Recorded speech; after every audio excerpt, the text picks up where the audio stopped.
Afternoon everyone and welcome to the Friday sermon. Back to suit and tie. I can't use the excuse of the warm weather anymore, unfortunately. Okay, so a few things going on here. We'll start as we always do with prayers. Psalm 121. If you've got a siddur, it's page 510 in the Singers. And we particularly have in mind those who are unwell and need a refuah shlema. Shir l'malois esol einay el harim me'ayin yavai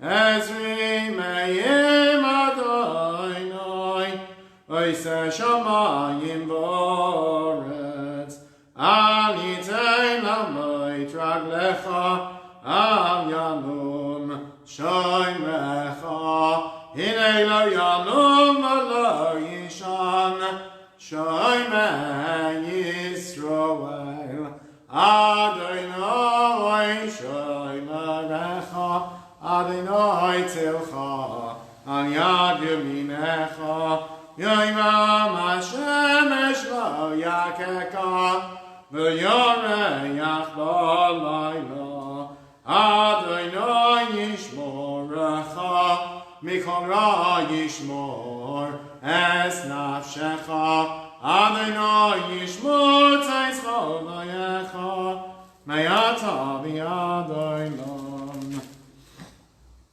We'll say prayers for those who are unwell, refuah shlema prayers. Please insert names if you have people that you wish to add to the prayer. Misha beiracha v'yisayim tziyaka Moshe and David Shloimei Hu yivareches Miriam bas Neto Yesizo and Miriam V'es Chai Feig bas Pesha V'es Ben Ishpechas ben Miriam V'es Chana bas Nechoma V'es Chaim Tovi David ben Chai Leah V'es Avram Shrag ben Zorah Devorah V'es Baruch Hashem ben Fedor V'es Pesach ben Sheni Gitza V'es Shem Zalman ben Chanaliba V'es Yeshua Chula ben Miriam V'es Shlomo ben Mindel V'es Avram ben Zorah Perol Yes, Mordechai David ben Tzirol, yes, Yaakov ben Miriam, yes, Michal ben Henya, yes, Yonatan ben Tzara, yes, Kasio ben Fredo, yes, Zvi ben Tzara, yes, Pinchas ben Liba, yes, Yitzhak ben Rozechiah, yes, Baruch ben Tovachai, yes, Yudachai ben Esther Bracha, yes, Shmuel Ruben ben Nechama Esther, yes, Shmuel Yehuda ben Skela, yes, Rafal Hershon ben Chana, yes, Yumio ben Tzara, yes, Wolf ben Polim, yes, Yitzhak Isaac ben Yudis Rachel, yes, Nelson ben Jeremy, yes, Mary ben Malcolm, yes, Tobi ben Tova, yes, Moshe ben Shifra yes, Malcolm bas Chana,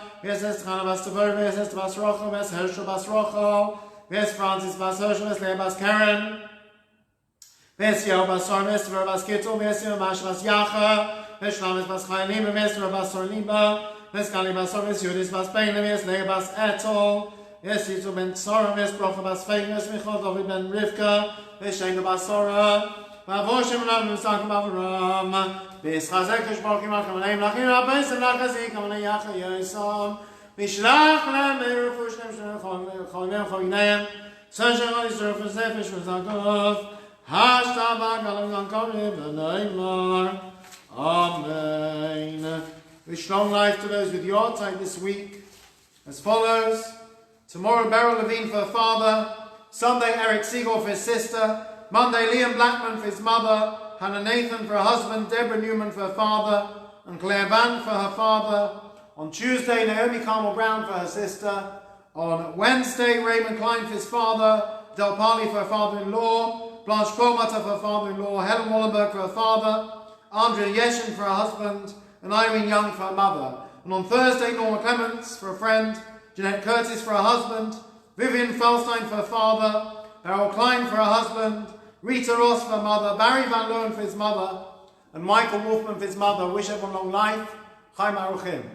Yom Rachamim, Sheikhim Amrimim, Amzim Nochon Achon Atan Ve'ashkina, Malos Gelishim Tim, Gezerik Masir, Mestish Masir David, yes, Basti Bastavura, yes, Yitzhak ben Hyman, yes, Daniel ben Zion, yes, Shushan ben Basafron, yes, Nisan ben Moshe, yes, Yechmiel ben Yitzhak Shneh, yes, Eliyahu ben Raphael, yes, Yitzhak ben Eliyahu, Yisrael ben Eliyahu, yes, Yitzhak ben Wolf, yes, Rivka Basavraham, yes, Sprint Sebas Yaakov, Shochul Olamam, Alamachamim, yes, Reim Besei, second of Ami Olamim, Yitzhak ben Chaim, yes, Ishmasam, and Lenachlasam, Yehush Shamish Kavosam, and Neymar.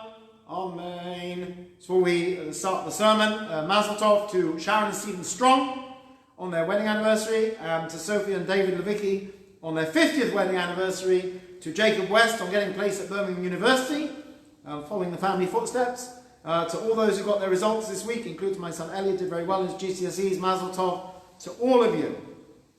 We're in the month of Elul, so we'll start by blowing the shofar to wake us all up, literally and spiritually, and then we'll say a few words.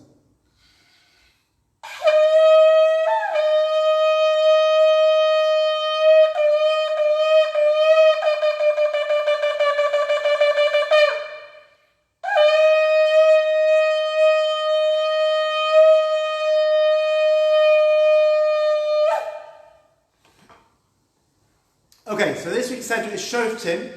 Shoftim means police officers or guards. And the Torah starts off, Shoftim v'shotrim titein lecha b'chol sharecha. You shall place guards and officers at all your gates. So many of the commentators interpret this a little more creatively. It doesn't necessarily mean the city gates, but we all have gates. We have orifices. We have eyes, ears, mouth, nose. We have our sense of touch. We have our senses. They are our gates to our body and our soul, the window. And the Torah tells us, Shoftim v'shotrim, you need to put guards and officers. In other words, you need a filter. You know, nowadays they talk about someone, some say, oh, he's got no filter, just says whatever comes to his mind. I didn't get into it when it occurred 2 weeks ago, but the whole business with this wily character I'd never heard of before. Apparently it's music, this grime stuff. Apologies if anyone's a fan, I don't really get the point of it. But anyway, he just unleashed this torrent of anti-Semitic abuse on Twitter and Instagram, I think. And besides for being offensive, there's this kind of idea that there's just no filter. You know, most of us, if we're about to say something offensive, hopefully we check ourselves, and even if we're thinking it, we don't say it. We have what we call a filter. Some people have no filter. They just say whatever comes to their mind. And it's a very common phenomenon nowadays, particularly with social media. First of all, it's much easier to express your opinion because the person isn't face to face with you to react.